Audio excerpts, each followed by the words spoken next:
Hi guys, welcome back to Tollywood Tossers. So mini auction గురించి యాక్చువల్‌గా మేము ఆల్రెడీ ఒక వీడియో అప్‌లోడ్ చేసాము. Like initially talking about the main teams like CSK, SRH, RCB ఇంకా KKR గురించి already వాళ్ళ auction performance గురించి ఒక వీడియో చేసాం. చూడనట్టయితే ఫస్ట్ అది చూడండి. సో ఈ వీడియోలో రిమైనింగ్ టీమ్స్ గురించి మాట్లాడదాం. Like how they performed in the auction. So let's go. దేనితో స్టార్ట్ చేద్దాం? ఫస్ట్ లెట్స్ స్టార్ట్ విత్ డీసీఆ? ఎంఐ. ఈజీగా ఎంఐతో స్టార్ట్ ఎంఐ. చేద్దాం. ఎం యాహ్! గుడ్ టైం అలా ఓకే, లెట్స్ అలా సడన్ గా వచ్చి క్వింటన్ డికాక్ మన 100 కొడితే ఎవరు కనీసం చూపిని కూడా చూపించలేదు ఇంట్రెస్ట్.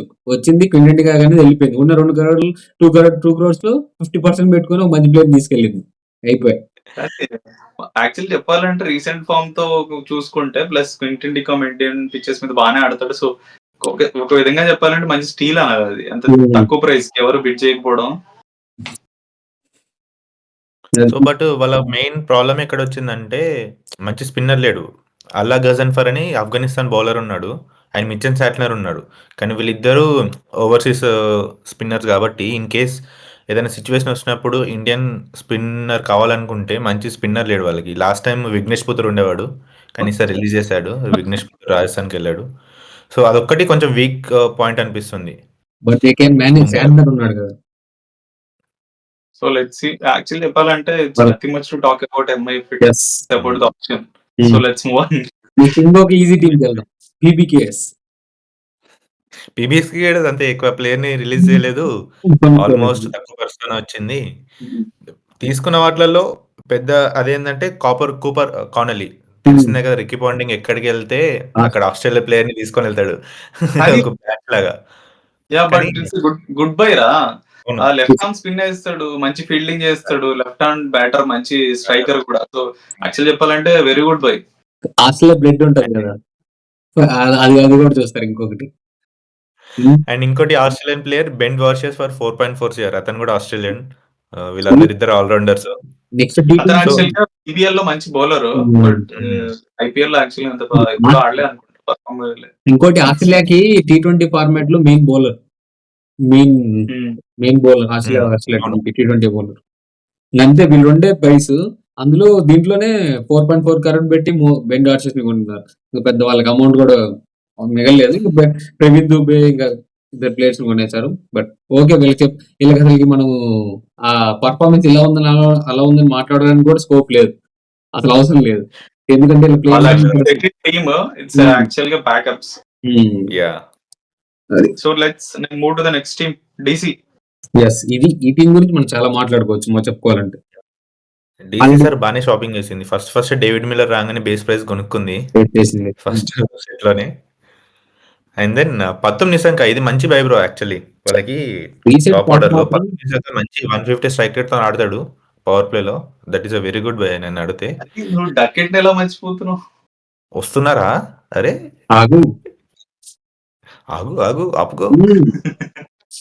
డకెట్ కూడా షాకింగ్ ఏంటంటే డకెట్ వచ్చినప్పుడు కేకేఆర్ బిడ్ చేయలేదు. KKR actual wicket keeper slot ఖాళీ ఉండే. నేను కేకేఆర్ కొంచెం బిడ్ చేసి డకెట్ కి కొంచెం మేబీ అరౌండ్ 8 crores వెళ్తాడు అనుకున్నా. కానీ ఎవరు కాంపిటీషన్ ఇవ్వాలి, మంచి బేస్ ప్రైస్ కి వెళ్ళిపోయాడు. బేస్ ప్రైస్ ఇచ్చేది స్టీల్ యాక్చువల్ గా డకెట్. బ్రో మనం మాట్లాడుకోవాల్సింది ఇంకోటి, మన పృథ్వీ షా అని ఎవరో ఒకరు తీసుకున్నారు. డీసీ వాళ్ళు ప్రాణం పెట్టారు, కనీసం లైఫ్ ఇచ్చారు. ఇనిషియల్ అనాలిసిస్ లో అనుకున్నాం కదా ఎవరో ఒకరు తీసుకుంటారని. అది అండ్ ఇంకొక బై మెయిన్ మన bowler Jamieson and Lungi Ngidi. కాదురా, జేమిసన్ అదే నబీదర్.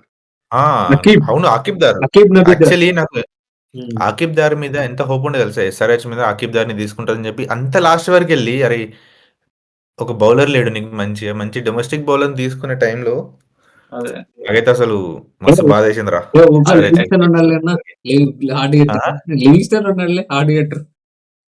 బౌలర్ గా బ్రో, లివింగ్స్టన్ బౌలింగ్ అయ్యాడు కదా. Livingstone off spin leg spin అసలు ఇంకేం కావాలి. వాడు అకీమ్ ఓన్లీ పేస్ బౌలరే కదా.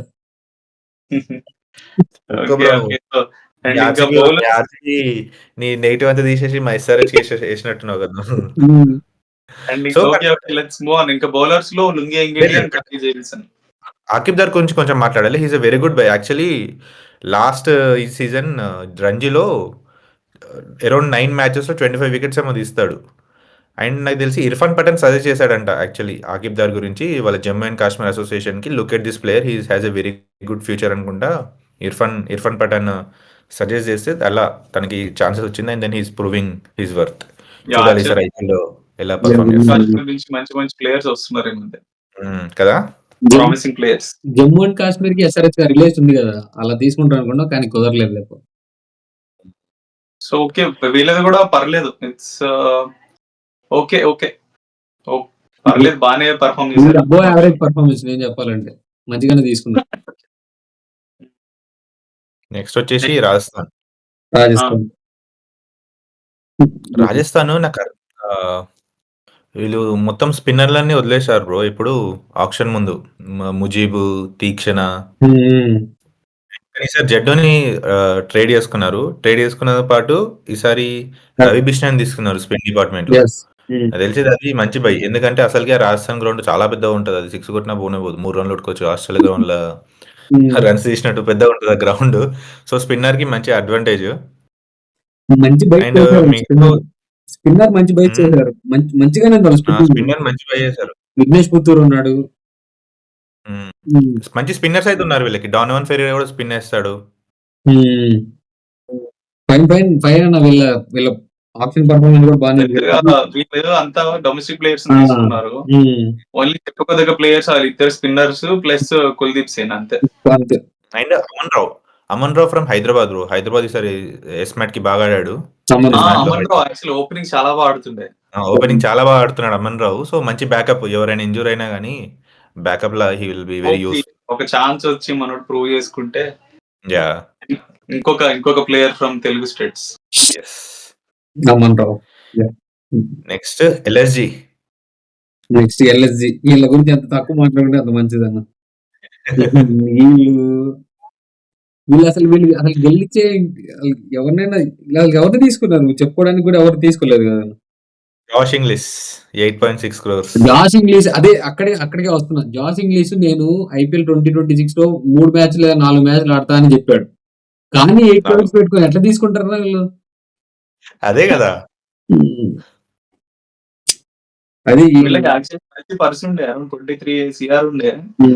చెప్పాలంటే ఆ ఉన్న పర్స్ కి చాలా bad performance. Bad performance. Josh Inglis పక్కన పెట్టి ఇంకెవరు ఉన్నారు వీళ్ళ బయస్ లో?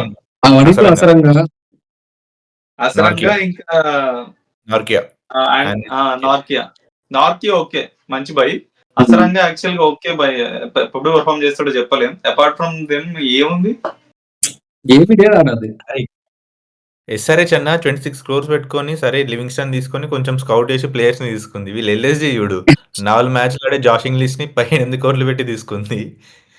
అసలంగానే ఎస్ఆర్హెచ్ రిలీజ్ చేసింది, రాజస్థాన్ రిలీజ్ చేసింది 1 సీజన్ కి. సో అయినా అంత పర్ఫామ్ చేయకుండా తీసుకున్నది. చూడాలి వీళ్ళ విధానాలు ఏంటో వీళ్ళ పద్ధతులు ఏంటో ఎవరికి అర్థం కావు.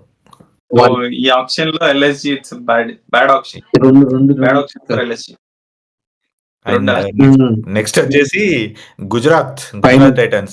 అసలు వీళ్ళు ఏం చేయలేదు. నాకు ఆప్షన్ లో అసలు వీళ్ళు మన బిడ్ చేశారా బ్రో? నాకు అసలు ఎక్కడ కనిపించలేదు అసలు. చాలా వరకు చేశారు, వదిలేశారు. సో వాళ్ళ మెయిన్ పిక్ వచ్చేసి మెయిన్ ఆప్షన్ లో పిక్ వచ్చేసరికి జేసన్ హోల్డర్ ఫర్ 7 crores. నాకు అర్థం కాని విషయం ఏంటంటే వీళ్ళు ఆ షెర్ఫన్ రుదర్ఫోర్డ్ ని ముంబైకి పంపించి ఇంత అసలు ఎందుకు బ్రో? లాస్ట్ టైం వాడు ఎంత మంచి ఆడిండు వీళ్ళకి మిడిల్ ఆర్డర్ నెంబర్ 4 వచ్చి. బేసిక్ గా గుజరాత్ ఎంఐకి ప్లేన్ సప్లై చేయడానికి ఉంటది అన్న. హార్దిక్ పాండ్యా ఎలా సప్లై చేసింది సేమ్ అలాగే ఎవరు బాగా ఆడితే వాళ్ళు ముంబైకి ఇచ్చేస్తా ఉంటది. ఇది అంత బాగా ఆడిన రూదర్ఫోర్డ్ ని నువ్వు ఇచ్చి జేసన్ హోల్డర్ తెచ్చుకోవాల్సిన అవసరం ఉంది. నువ్వు రూదర్ఫోర్డ్ ఏమైనా 5 crores 6 crores ఇచ్చావంటే లేదు, 1.5 or 2 crores ఇచ్చాడు. అది ఇట్లుంటది. అండ్ ఇంకోటి మన జీటీతో ప్లస్ ఏంటంటే ప్లేయర్స్ తో సంబంధం అంటే టీమ్ ఆన్ పేపర్ స్ట్రాంగ్ ఉండదు, but as a team they perform always good. So చూద్దాం. అండ్ వచ్చేసి మన తెలుగు ప్లేయర్ పృథ్వీరాజ్ యారాన్ కూడా బేస్ ప్లేస్ కి తీసుకుంది Gujarat. Okay okay that's it. అన్ని టీమ్స్ కవర్ అయినట్టున్నాయి. లాస్ట్ లో అట్లా టామ్ బ్యాంటన్ తీసుకున్నారు. సో ఓకే బిలో యావరేజ్ అనే చెప్పాలి వీళ్ళు కూడా. కానీ ఈసారి ఐపీఎల్ ఆప్షన్ అబ్జర్వ్ చేస్తే ప్రతి టీమ్ 25 ప్లేయర్స్ స్క్వాడ్ ని ఫిల్ చేసేసుకుంది ఆప్షన్ తర్వాత. నాకు తెలిసి ఇంతవరకు ఎప్పుడు జరగలేదు అనుకుంటే 25 ప్లేయర్స్ ని తీసుకోవడం. ఈసారి ప్రతి టీం ఆల్మోస్ట్ మొత్తం స్క్వాడ్ 25 అందరూ అన్ని టీమ్స్ 25 స్క్వాడ్ ని ఫిల్ చేసేసుకున్నాయి. నేను కూడా నోటీస్ చేశాను ఫర్ ద ఫస్ట్ టైం అన్ని టీమ్స్ అందులో 10 టీమ్స్ ఉన్నాయి ఇప్పుడు 10 టీమ్స్ 25 స్లాట్స్ ఫిల్ చేయడం ఫర్ ద ఫస్ట్ టైం అనుకోండి. ఇంకొకసారి యాక్చువల్గా మిగిలిపోయినాయి బ్రో, చాలా టీమ్స్ కి కొనలేదు. పర్సెస్ యాక్చువల్ జనరల్ గా ఆప్షన్ లాస్ట్ వచ్చేసరికి మిగలవు. ఈసారి వాడలేదు ఎవరు సరిగ్గా, అందరికి ఎస్ఆర్హెచ్ అయితే 5.5 crores మిగుల్చుకుంది. ఏం చేసుకుంటదో ఏందో. మార్కెట్ అండ్ ఇంకోసారి ఈసారి ఆప్షన్ లో జరిగిన డిఫరెంట్ థింగ్ ఏంటంటే ఫస్ట్ జనరల్ గా మనకి వచ్చే 5 సెట్స్ లో పెద్ద పెద్ద ప్లేయర్స్ ఉంటారు. ఆ ప్లేయర్స్ చాలా రెగ్యులర్ గా ఎక్కువ ప్రైస్ కి వెళ్తా ఉంటారు. ఈసారి డిఫరెంట్ గా ఆ ప్లేయర్స్ ఎవరు కొనలేదు. నాకు తెలిసి మొత్తం ఆ 5 సెట్స్ లో ఒక 5-6 ప్లేయర్ ని కొన్నారు. మిగతా మొత్తం డబ్బులంతా యంగ్స్టర్స్ మీద పెట్టారు ఈసారి, డొమెస్టిక్ ప్లేయర్స్ మీద. Yeah focus on the youngsters. Million డబ్బులతో ఎస్ఆర్హెచ్ గోల్డ్ మీద ఇన్వెస్ట్ చేస్తామో చూద్దాం. యాక్చువల్ గా మనం దీనికి రీజన్ ఒకసారి ఆలోచిస్తే లాస్ట్ సీజన్ లో కంపేర్ చేసుకుంటే సీనియర్ ప్లేయర్స్ కంటే యంగ్స్టర్స్ బాగా పెర్ఫార్మ్ చేశారు ప్రతి టీమ్ లో. అవును, దాంట్లో బెస్ట్ అంటే డీసీలో, సిఎస్కే లో, అన్ని టీమ్స్ లో మోస్ట్లీ మనం చూసుకుంటే ప్రతి టీమ్ లో యంగ్స్టర్స్ బాగా పెర్ఫార్మ్ చేస్తారు compare to senior. So teams కి బుద్ధి వచ్చింది. ప్లేయర్ ని నేమ్ బట్టి కాకుండా డొమెస్టిక్ టాలెంట్ మీద నమ్మకం తీసుకోవాలని ఈసారి మార్చారు. స్కౌటింగ్ మీద ఎక్కువ స్కోప్ పెట్టినట్టున్నారు. Okay anyway that's all from this video guys. ఇంకా మన main teams MI, CSK, RCB, SRH వీటి మీద సపరేట్ వీడియో వస్తుంది హోల్ ఆప్షన్ పర్ఫార్మెన్స్ మీద. ఆ వీడియో కోసం వెయిట్ చేయండి. ఇంకా మీరు ఎవరైనా సర్ప్రైజ్ పిక్స్, స్టీల్ బైస్ అని మీకు ఏమైనా కొత్తగా అనిపిస్తే కమెంట్ చేయండి. స్టే ట్యూన్ టు అదే కదా.